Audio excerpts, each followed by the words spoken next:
मौजूद है, क्यों हमें इंडिजिनियस कम्युनिटी का एक स्टेटस नहीं दिया जाता, हालांकि हम डिजर्व करते हैं। जो ये कोशिशें चल रही हैं कि हमारा निशान मिटा दिया जाए, हमारी हिस्ट्री मिटा दी जाए, ये सिर्फ मुरदमार इन सब आवेशों के लिए हम कर रहे हैं, इन सब जद्दोजहद के लिए हम कर रहे हैं, ताकि यहाँ की धरती के लोग, यहाँ पे रहने वाले तमाम लोगों को ये बात मालूम होनी चाहिए। वीडियो बनवाएं अपने कारोबार की तरक्की के लिए, इस नंबर पर वॉइस नोट भेजिए।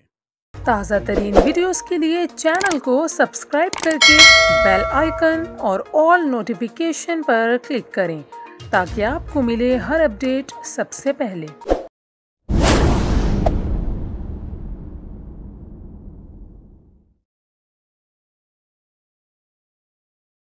साथ दिया ही नहीं। जब ट्रांसजेंडर मैन को यानी कि ख्वाजा सरा मर्द को जबरदस्ती औरत के डिब्बे में डाल के उससे ये एक्सपेक्टेशन लगाई जाती है कि तुमने माशरे में औरत की जिंदगी गुजारनी है, तो फिर उसके जिस्म के साथ वही ज्यादती होती है जो औरत के साथ होती है। बिल्कुल इसी तरह जब ख्वाजा सरा औरतों को जबरदस्ती मर्द के डिब्बे के अंदर डाल के मर्दाना स्पेसेस में खेला जाता है कि अब तुमने मर्द की जिंदगी गुजार के दिखाते हो, तो उसके साथ भी बिल्कुल ऐसे ही तशद्दुद होता है। इसीलिए 2006 में हमारी सुप्रीम कोर्ट ने एक जजमेंट दी थी जिसमें हमारी जेंडर आइडेंटिटी को मैन और वुमन से सेपरेट डिक्लेयर किया गया था, जिसके ऊपर ट्रांसजेंडर पर्सन्स प्रोटेक्शन एक्ट 2018 और ट्रांसजेंडर पर्सन पाकिस्तान की साख, पाकिस्तान की तारीख, बरसगीर पाक हिंद और इस्लाम की तारीख को सामने रखते हुए ख्वाजा सराओं को एक मुख्तलिफ जिनसी कैटेगरी की पहचान दी थी, ना कि हमें मर्द और औरत के डिब्बे में डाला गया था। आज भी हमारे शनाख्ती कार्ड के ऊपर एक्स लिखा जाता है, हमारे नादरा के रिकॉर्ड के अंदर ख्वाजा सरा लिखा जाता है,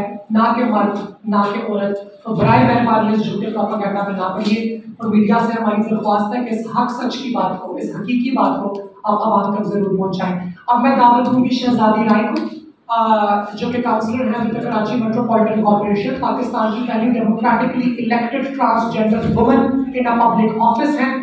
शहजादी एक आइकॉन है, सोशल मीडिया पे बहुत पॉपुलर है, यहाँ तक कि बॉर्डर के उस पार भारत नामी जो हमारा एक मुल्क पाया जाता है, वहाँ पे अब से कुछ महीने पहले अखबार के अंदर एक फ्रंट पेज के ऊपर खबर शाया हुई थी कि meet Pakistan most beautiful politician Shahzadi Rai. तो शहजादी राय ने यंग ट्रांस वुमेन के इश्यूज को ना सिर्फ आवाम तक पहुँचाया है, ना सिर्फ मीडिया के अंदर हमें पजीराई दी है, बल्कि ये साबित किया है कि हम कोनों में अंधेरों में छुपने वाले नहीं, हम सामने आके फ्रांस से लीड करने वाले लोग हैं। और शहजादी राय आपको सिर्फ मुल्क 5 की डिमांड्स के बारे में बताएंगी। Thank you so much madam.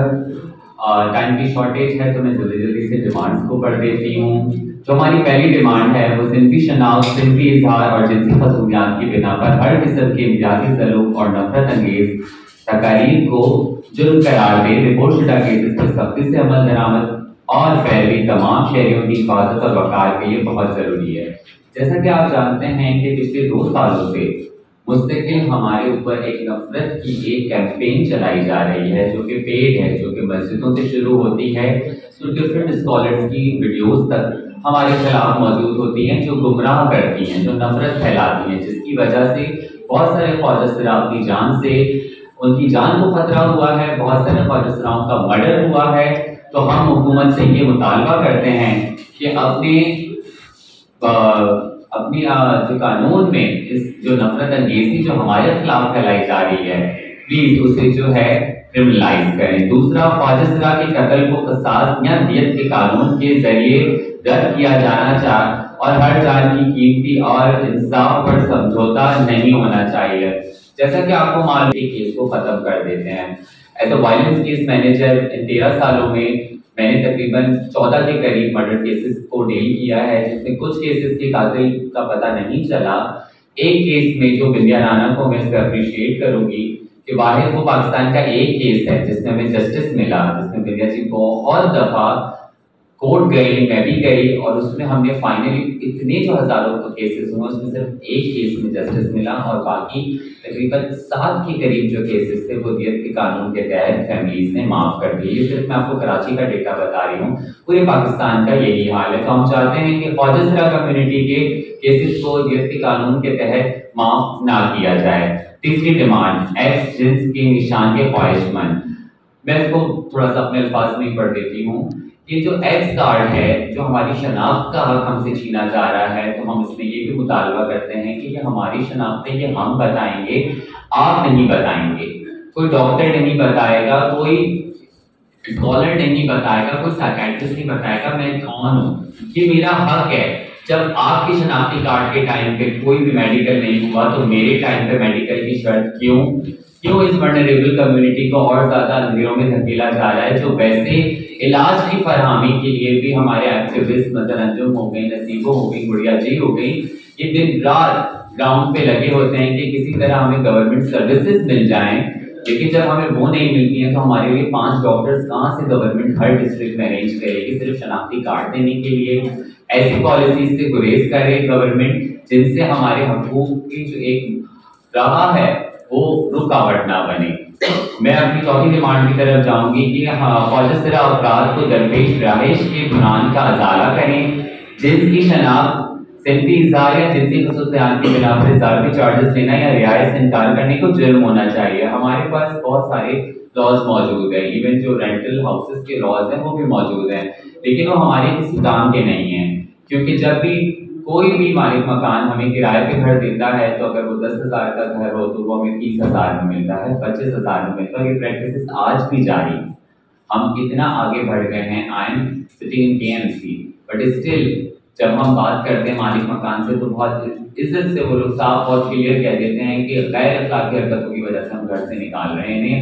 हालांकि ज्यादा किराया ना देने की वजह से, सेक्सुअल फेवर्स ना देने की वजह से मालिक मकान घर से निकाल देते हैं। 70% कराची में तो हम रह ही नहीं सकते, क्योंकि हम अलाउ ही नहीं है, क्योंकि कहा जाता है वो फैमिली अपार्टमेंट्स हैं। हम अपनी फैमिलीज के पास तो नहीं जा सकते कि वो हमें अपने पास रखें।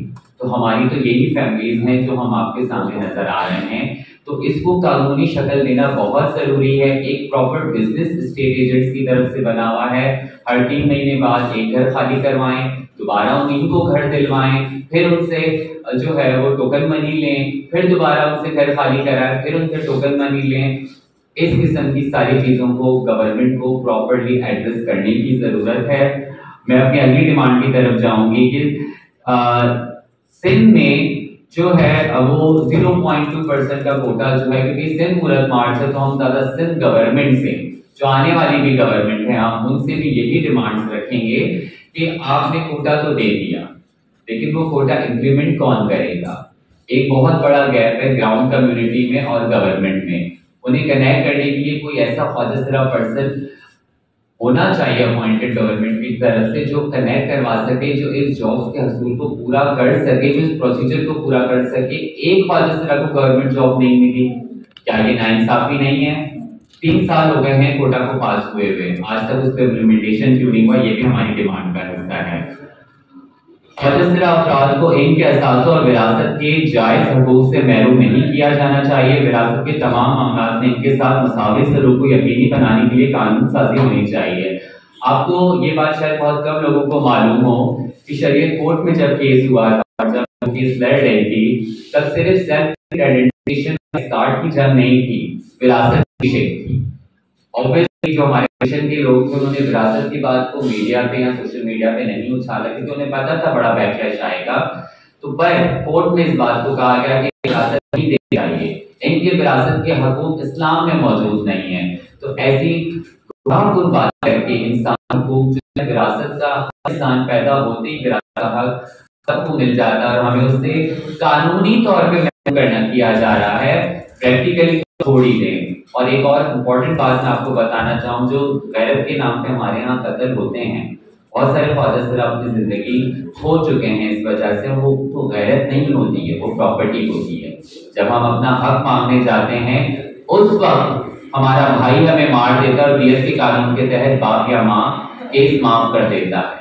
हम लोग इस डर से अपनी प्रॉपर्टी मांग भी नहीं पाते हैं कि मार दिया जाएगा और कानूनन हमारा कत्ल तो माफ है। फौजसरा को पता है? अच्छा, हमारे यहाँ एक कॉन्सेप्ट है इंडिजिनियस कम्युनिटीज का।